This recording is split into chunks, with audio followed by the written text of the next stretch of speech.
Assalamualaikum warahmatullahi wabarakatuh.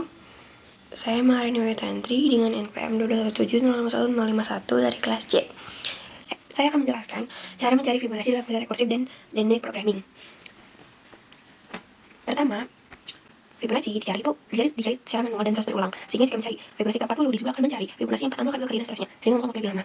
Kemudian kalau dynamic programming, dia karena dynamic programming itu algoritma yang memecahkan masalah menjadi lebih kecil, sehingga dynamic programming ini akan menyimpan nilai Fibonacci yang telah dihitung ke dalam array, sehingga dia akan memakan waktu lebih cepat. Di sini saya akan menjelaskan mencari Fibonacci dengan fungsi rekursif. Untuk algoritma dari codingnya seperti ini. Pertama, inisialisasi library IOString, library dasar untuk input output, dan library ctime untuk menghitung waktu running time-nya. Ini fungsi rekursifnya bernama Fibonacci dengan tipe data integer. Parameternya integer n. Kalau dia 1, maka dia bakal return 1. Kalau selain 1, itu bakal Fibonacci menghitung ini, persamaan Fibonacci n1 ditambah Fibonacci n2. Integer min-nya masukkan nilai n, dia akan menghitung waktu memulainya, dan dia akan menghitung waktu selesainya. Nah, di tengah-tengahnya dia ada Fibonacci, fungsi rekursif Fibonacci tadi. Jadi dia bakal menghitung waktu mulai dan waktu berakhirnya di fungsi rekursif ini. Dia bakal dimasukin dalam variable result. Nah, kemudian untuk menghitung waktu eksekusi, dia pakai persamaan ini. Tipe datanya double, dia menghitung waktu berakhir dikurang waktu memulai. Nah, dia dibagi dengan clocks per second dikali dengan 1000. Kenapa dikali 1000? Karena dia akan menghitung dalam waktu milisecond.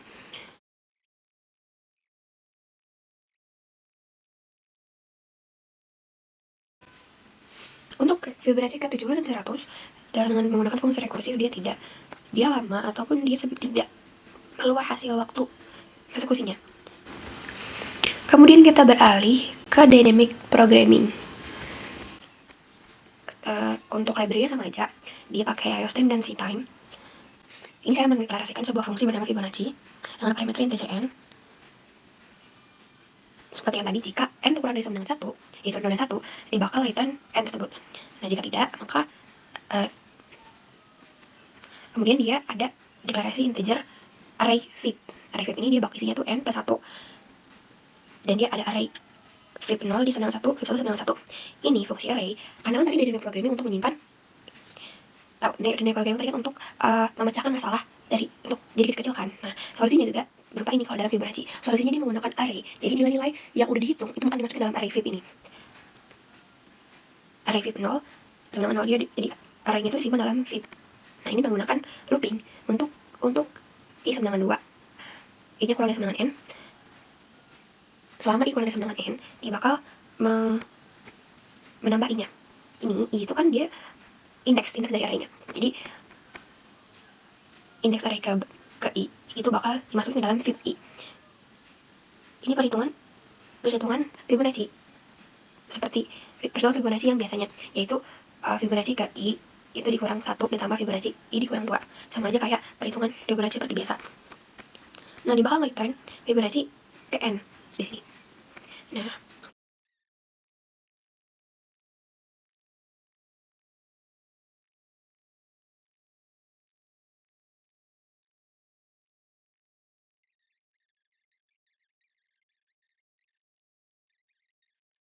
baik, di sini saya akan menjelaskan tentang quicksort. Jadi quicksort itu adalah suatu algoritma yang mengurutkan data, tapi dia dengan menggunakan pivot. Pivot itu nilai yang menjadi acuan untuk pembandingan data. Jadi pivot itu bisa dipilih dari awal suatu array, ataupun di tengah, ataupun di akhir, ataupun secara acak bisa kita pilih. Untuk algoritma saat ini saya memilih pivot yang paling awal, indeks yang nilainya paling awal dari array untuk menjadi pivot. Saya akan menjelaskan tentang algoritmanya. Jadi di sini codingannya itu saya masukkan library IOStream sama cstdlib dan ctime. Cstdlib ini untuk swap dan seren, karena kan saya mau masukin data yang harus diurutkan sama begini cerminnya secara random. Jadi saya sama aja fungsi ini. Untuk ctime ini saya gunakan agar bisa menggunakan fungsi clock start sama n untuk menghitung waktu eksekusi dari quicksortnya. Ini pertama ada void atau prosedur dari swap tukar. Jadi dia ini akan menukar indeks suatu bilangan. tempatnya itu bakal ditukar. Tempatnya itu kan berupa indeks ya. Indeksnya itu kita ambil pakai pointer supaya yang ditukar tuh alamatnya, tempatnya yang ditukar itu pakai pointer. Ini ada dua parameternya, pointer A dan pointer B. Nah, kemudian ada fungsi partition. Ini untuk memilih pivot sama membagi tempat dari nilai yang dibandingkan tadi. Dia ada 3 parameter, yaitu array, awal dari array, akhir dari array. Nah, karena di sini saya maunya pivot itu nilai awal dari array, maka saya deklarasikan bahwa pivot itu adalah nilai awal dari array. Pivot sama dengan array awal. Terus di sini ada looping. Looping ini untuk menyatakan bahwa nilai J itu sama dengan akhir dari indeks. Akhir dari array. Nah, selama akhir itu lebih besar daripada awal, maka J-nya dimin-min. Kenapa dimin-min? Karena dia ini looping untuk men-scan nilai dari akhir ke awal dari array-nya. Gitu. Dan jika array J itu lebih besar daripada pivot, dia I-nya min-min dan bakal ditukar tempatnya. Bakal tukar tempat. Dan di sini yang lebih besar itu ada di sebelah kanan. Ini ada swap lagi. Kalau dia lebih kecil di sebelah kiri. Selanjutnya ada prosedur atau void dari quicksort. Di sini ada 3 parameter juga, yaitu array, integer awal dari array, dan nilai akhir dari array. Jika awal dari array itu lebih kurang dari akhir, maka indeks dari pivotnya itu bakal dipartisi pakai fungsi partition. Jadi dia membagi gitu loh, array-nya menjadi 2 bagian, yaitu bagian lebih kecil dan bagian lebih besar. Quicksort ini fungsi rekursif, dia panggil lagi quicksortnya array awal pivot index min 1. Kenapa dia min 1? Karena ini untuk nilai yang lebih kecil daripada pivot, dan dia ditaruh ke sebelah kiri. Untuk yang ini quicksort array pivot index plus 1 akhir. Kenapa dia plus 1? Karena dia untuk nilai-nilai yang lebih besar daripada pivot, ditaruh di sebelah kanan. Untuk integer min-nya itu dia user bakal disuruh milih mau juga data yang berapa, kalau ada yang 100 dan seterusnya. Terus ini itu untuk mengalokasikan memori baru dari size data yang dipilih gitu. Nah, ini untuk masukin data-data random. Jadi dia bakal masukin data random, dan ini kenapa dia modulus 10 plus 1, untuk ngeluarin nilai antara 1 sampai 10 aja gitu. Ini data awalnya. Jadi yang ada dalam array data. Terus di sini ada clock di start sama dengan clock. Fungsi ini eksekusinya, array-nya itu array data, terus awalnya itu 0, size-nya itu min 1. Size min 1. Terus size min 1 ya kan. Akhirnya itu size min 1. Kalau misalkan size 100 berarti akhirnya itu ya 99, karena kan array itu dari 0 ya. Jadi akhirnya itu 99 kalau di 100. Kemudian di sini ada clock end. Nah, ini untuk berhenti menghitung waktu eksekusi. Nah, jadi double elapsed time. Kenapa double? Ini deh waktu milisecond. Ini kan milisecond. Nah, kenapa di double? Karena dalam milisecond itu kan komanya banyak, jadi pakai double. Nah, ini waktu akhirnya dikurang sama waktu awalnya dan dibagi sama clocks per second dikali sama 1000. Kenapa dikali 1000? Karena dia pakai milisecond. Ini untuk data terurutnya selama mulai dari sama dengan 0 dikurang dari size, ini bakal ditambah terus indeks I-nya. Kemudian ini, mari kita eksekusi programnya.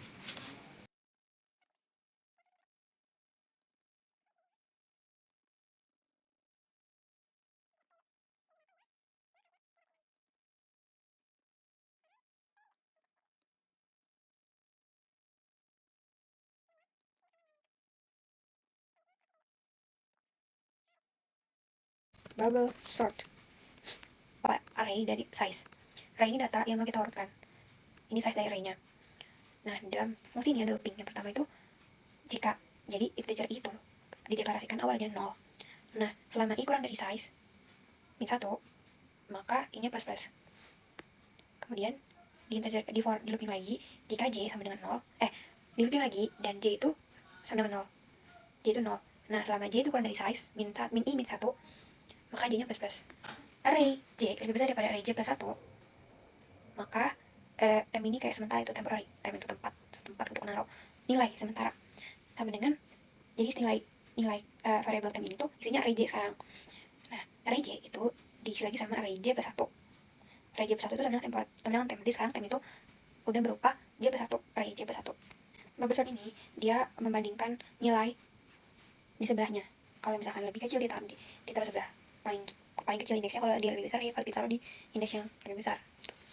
Untuk bubble sort dia mengurutkan data terkecil ke terbesar. Untuk integer min sama aja, dia disuruh pilih size-nya, terus dia disuruh inisialisasi alamat, menyiapkan alamat baru untuk data-data random. Ini data randomnya 1 sampai 10, terus data awalnya itu di sini. Ini untuk mengukur waktu eksekusi awalnya, waktu eksekusi berakhir, kemudian dihitung berapa banyak waktu dalam milisecond, dan seterusnya. Kita akan coba.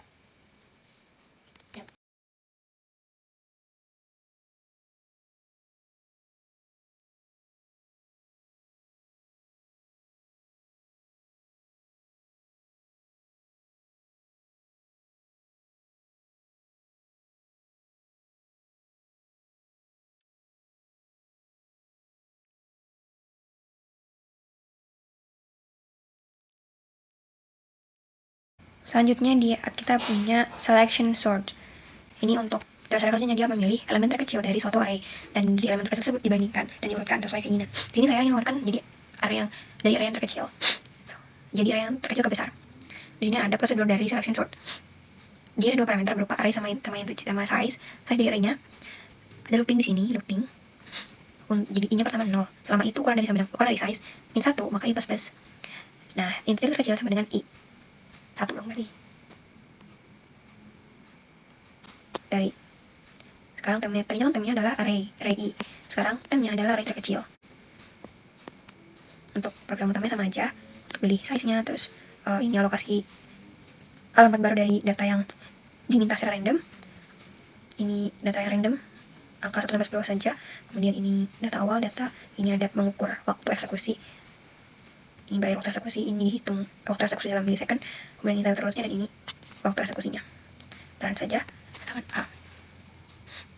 Dan tidak muncul karena terlalu banyak datanya. Jadi dari semua sorting ini, hanya merge sort yang semua datanya bisa dihitung, bahkan sampai data yang paling besar ini, jumlahnya paling besar, itu bisa terhitung dalam waktu hanya 37,637 milisecond. Selanjutnya adalah algoritma dari merge sort. Nah, kalau merge sort itu sama seperti quick sort. Dia pakai metode divide and conquer. Jadi dibagi dan ditaklukkan gitu, di conquer. Kemudian untuk library sama aja, dia ada istream, std, dependency time. Ini untuk sama dari di sini untuk si clock dan clock. Pertama ada prosedur dari merge, ini untuk menggabungkan subarray yang dibagi, dan dia parameternya ada array, ada array yang kiri, ada size dari kiri, terus ada array kanan dan size dari kanan. Nah, ini adalah inisialisasi kalau ada i sama dengan 0, dia sama dengan 0 itu K. Kemudian ini tuh untuk menyalin elemen sisa dari subarray kiri ke array gitu. Jadi subarray kiri itu dimasukkan ke dalam array, ini kiri dimasukkan ke dalam array K gitu. Selama ini kurang dari kiri size. Ini untuk yang kanan, jika kalian itu ada sisa, maka dia dimasukin ke dalam array. Sehingga dengan kanan dan kiri dimasukkan ke dalam array, dia si void merge ini fungsinya untuk menggabungkan 2 subarray. Sebenarnya ada prosedur utama, yaitu merge sort. Ini parameter 2, yaitu array sama size. Jika size kurang sama dengan 1, maka ditekan saja, karena kan tidak ada yang bisa dibagi kalau 1 dan 0. Nah, ini integer itu middle, integer yang di tengah itu size-nya dibagi 2, karena kan kita mau membagi sama rata. Pointer kiri itu kita siapin alamat baru untuk naruh si kiri size ini, sama naruh kanan size, ukuran kanan. Nah, terus ini kita bagi array jadi 2 subarray. Ini untuk yang kanan, untuk yang kiri, untuk yang kanan. Selama i kurang dari 0, dan i itu pertama kan 0. Dan selama i kurang dari size kanan atau kiri tadi, dan i-nya itu bakal ditambahin terus. Itu kan indeks dari array-nya. Maka kanannya atau kirinya bakal ditambahin. Maka indeks kanan kirinya itu indeks kiri masukin ke dalam array i. Indeks i yang kanan itu masukin ke dalam array, tapi dia di tengahnya itu tambahin 1 gitu kan, karena kan di tengah tambahin i. I-nya increment gitu, jadi bakal di sebelah kanan sih. Ini kita rekursifin merge sortnya, baru ntar digabungin lagi pakai prosedur merge ini. Nah, setelah digabungin, dia bakal dihapus array kiri sama kanannya. Untuk integernya sama aja.